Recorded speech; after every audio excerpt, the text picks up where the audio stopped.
formado parte del gobierno de Perón o de Isabel. Se arma una junta de recuperación patrimonial, similar a las comisiones investigadoras del año 55. No hubo un condenado, por esa Conarepa. No sé si entienden a qué me estoy refiriendo.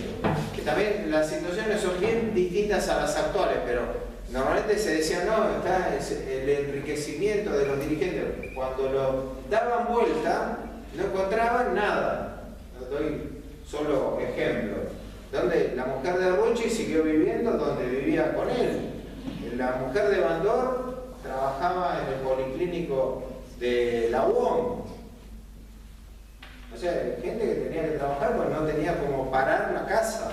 No es que tuvieran cuentas en el exterior ni se hubiesen llenado de dinero. Estoy haciendo reivindicación de la acción, estoy describiendo datos que uno después conoció. Los huérfanos de Alonso tuvieron que salir a trabajar a los 16 años. O sea, no eran, la crítica era burócratas enriquecidos, negociadores, pero la estructura, eso podía ser en la política. Ahora, en la vida diaria, la gente seguía viviendo en los mismos lugares que antes. O sea, hay un desprestigio hacia esa representación sindical total, unido al desprestigio de lo que era el peronismo, que era su representación política. Entonces, los sectores medios, ya cuando se instala el gobierno militar, comienza un lento proceso que se va a dar a lo largo de todo este ciclo. Es el paso de una clase media que ya tenía dos oleadas, ¿no? La del modelo agroexportador y la de la industrialización con el peronismo. Esa clase media era un compacto bastante homogéneo. O sea, a nivel de ingresos, de localización geográfica, de aspiraciones, de lo que era su ideal de vida, era un compacto bastante homogéneo. ¿Qué quiero decir con esto? Que no había unas diferencias enormes a nivel de los ingresos, no había diferencias en lo que era la localización geográfica de sus viviendas. Vivían en zonas residenciales pegadas a barrios o a viviendas obreras. Era como un continuo en las ciudades. Pueden mirar mapas así geológicos de la vivienda y no había contrastes tremendos donde terminaban los sectores medios consolidados con lo que eran la vivienda de los trabajadores. Pero tampoco había grandes diferencias al interior de esa clase en la ubicación residencial. No existían ni los country ni las grandes propiedades así de edificios exclusivos. Los sectores vivían más o menos parejos.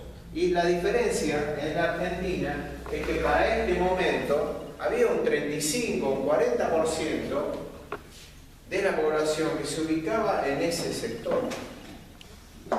¿Qué pasa con el modelo o la implantación del modelo de renta? Que comienza a diversificarse y a hacerse heterogénea esa clase media. Empieza a abrirse. Entonces hay sectores que por su actividad y por su ubicación pasan a ser como una clase media alta, más confundida con el ABC, el ABC1, o sea, con aquellos núcleos de élite. Siguiendo la categorización de Jauretche, sería como el medio pelo, que quiere diferenciarse del resto de la clase media y también de los de abajo, y aspira a ser como los de arriba. Todo lo que es el fenómeno fenómeno de plata dulce está metido en ese sector.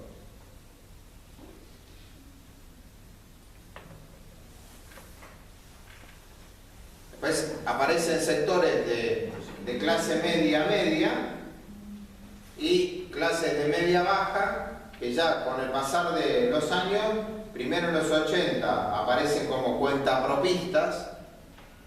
No sé si se acuerdan de aquella serie de Brandoni, no sé cómo era el nombre, si era Buscavidas. Buscavidas. Pero cuando sale eso, era, ¿de quién está hablando? ¿De quién es? Que están mezclados desempleados de los sectores populares con gente de clase media que está viendo cómo zafar. En los 90 a esa categoría social se la llamó gasoleros. Que hubo una serie, pero antes la categoría es sociológica. La acuña una socióloga argentina, María del Carmen Feijó, que dice: andan mucho y gastan poco. Ese es el gasolero. O sea, María del Carmen Feijó, que es un texto que se llama Nuevo País, Nueva Pobreza. Ella empieza a mirar que hay sectores de la clase media, que antes era homogénea, ahora es heterogénea, ahora es diversificada, ahora otro título, cuesta abajo, de Minucci. También es del mismo momento, cuesta abajo, son los que se están cayendo de la clase media. Ella lo que dice, acá hay una nueva categoría de empobrecidos.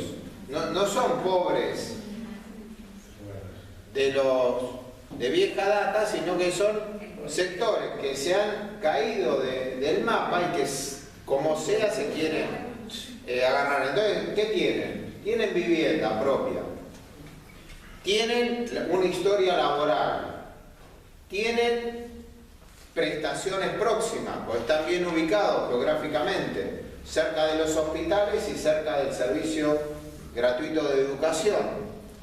Tienen redes familiares que los pueden sostener en una situación crítica. Pero son los que se han caído porque no consiguen trabajo o lo que tenían como actividad, su pequeña empresa, su pequeño comercio, su emprendimiento, acabó todo. Entonces, eso sería ya dentro del periodo esa clase media ahora heterogénea y diversificada con cuadros sociales en el sector medio-bajo caracterizados como nuevos pobres o empobrecidos.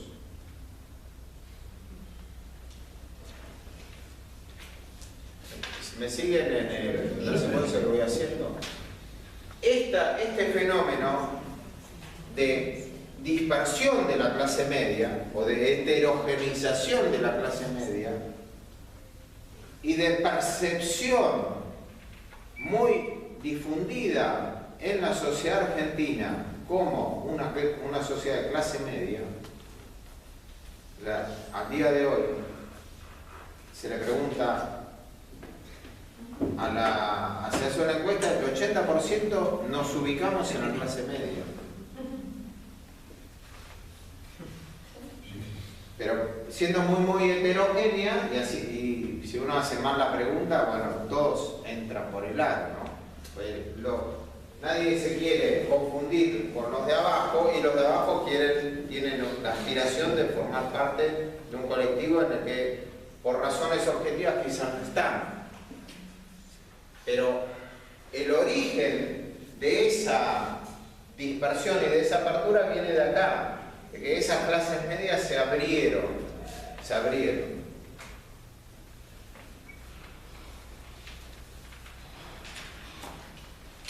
En la pirámide social, a la vieja élite agraria se le incorporaron los grupos concentrados de la industria y la dinámica financiera.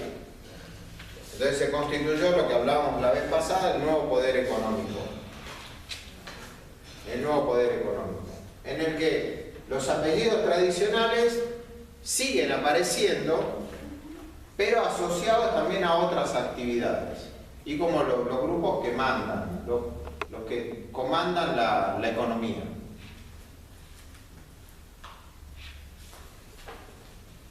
Y, ya dije, clase obrera debilitada, sectores medios diversificados y nuevo poder económico diversificado.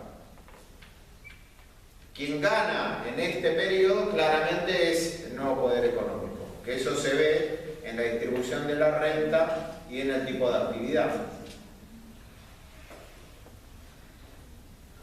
Acá no hay una experiencia de movilidad social ascendente. No es eso lo que se experimenta. Es más bien descendente para las clases medias y obreras, con situaciones como relativas de bienestar, como algunos años de los 90, que después resultan más ilusiones de bienestar o ficciones de bienestar que cuestiones sostenidas estructuralmente. Cuarto momento, ya en los 2000, después de la salida de la crisis del 2001-2002, lo que nosotros tenemos es la irrupción de un nuevo fenómeno, que son los movimientos sociales, que son desempleados o movimientos vinculados a la economía informal, lo que después se llamó la economía popular o la economía organizada, o lo que se quiso dar ciertos visos de formalidad a través de las cooperativas de trabajo. Ahora, ese surgimiento de movimientos sociales se explica, o al verlo ya como un actor bastante consolidado en los 2000, se va hacia atrás diciendo, bueno, ¿dónde se origina esto? Entonces, la explicación macrosocial es en que por primera vez, del 75 al 2001, comienza a hablarse de exclusión. Pero era una categoría ajena a la historia social argentina hasta los 90. O sea, hay sectores sociales que no están integrados en el mercado de trabajo. Son desempleados. Llega ese desempleo con la crisis del 2001 al 27%. Entonces se constituye una categoría social que no teníamos nosotros. Es un lento acumulado, ¿no? Porque ya el proceso recibe el empleo con un 4%, que técnicamente es rotación. Se habla de, hay 4% como pleno empleo. No, termina el proceso militar y ya está en el 7%. Cuando termina el gobierno de Alfonsín trepa al 15%, con Menem en la primera etapa llega hasta el 18%, después desciende a 14% y se estaciona en ese porcentaje hasta el final de la década. Con la alianza se dispara hasta el 27%. Ese es el dato al año 2001. O sea que es un acumulado de sectores que están excluidos del trabajo y localizados en sectores periféricos, marginales, en los que ya hay no una generación, sino 2 y hasta 3 generaciones socializadas en el sector de pobreza. También fenómeno nuevo en la Argentina. Esto es como el núcleo duro de la pobreza en la Argentina. No son empobrecidos, son pobres, ya de primera, segunda, tercera generación. Entonces después aparecen estos mapas de villas, como si fuese un fenómeno reciente, pero se insertan dentro de este proceso de deterioro que nace en el periodo anterior. Movimientos sociales. Segundo, hay dentro de las clases medias como un nuevo resurgimiento, como una nueva oleada de clase media. En este periodo, ¿no? Estoy hablando ya en los 2000. Es un fenómeno parecido a lo ocurrido en Brasil, en Chile, que poco a poco han ido surgiendo unas capas intermedias. Y esa tercera oleada es la que explica ese alto porcentaje de ubicación dentro de la clase media. De vuelta, sigue existiendo la clase media tradicional, sigue la inercia de la clase media del proceso de industrialización y aparece una nueva capa dentro de esas clases medias que algunos ligan a los procesos de reindustrialización.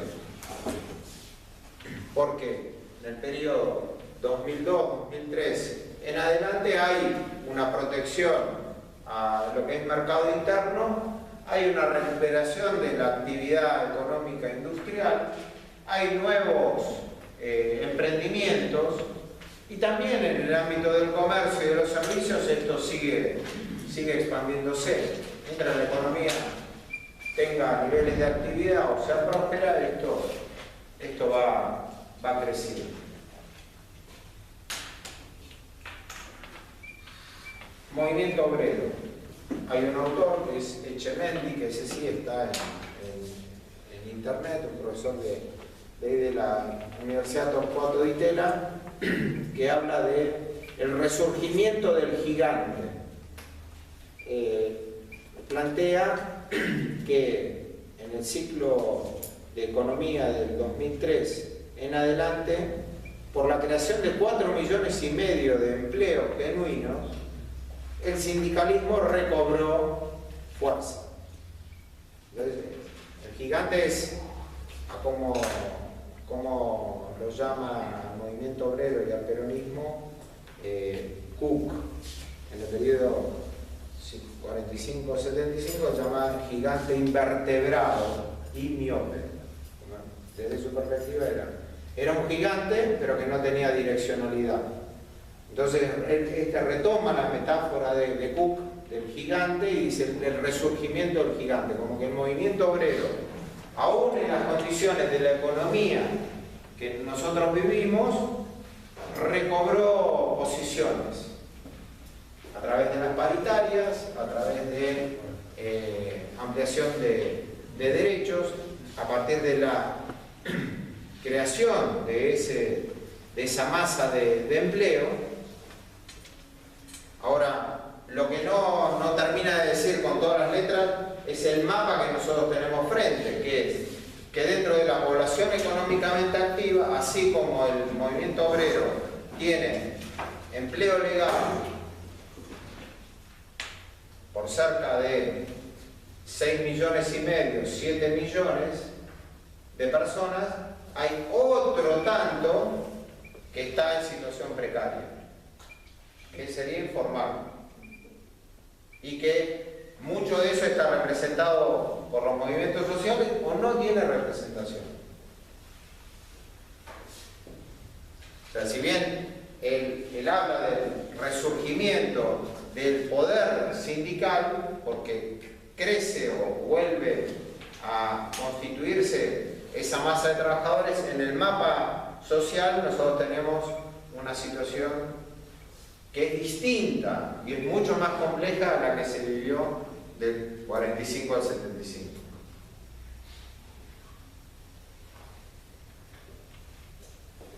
Nos faltaría decir algo sobre la élite. El nuevo poder económico en este periodo de alta actividad económica sigue también acumulando.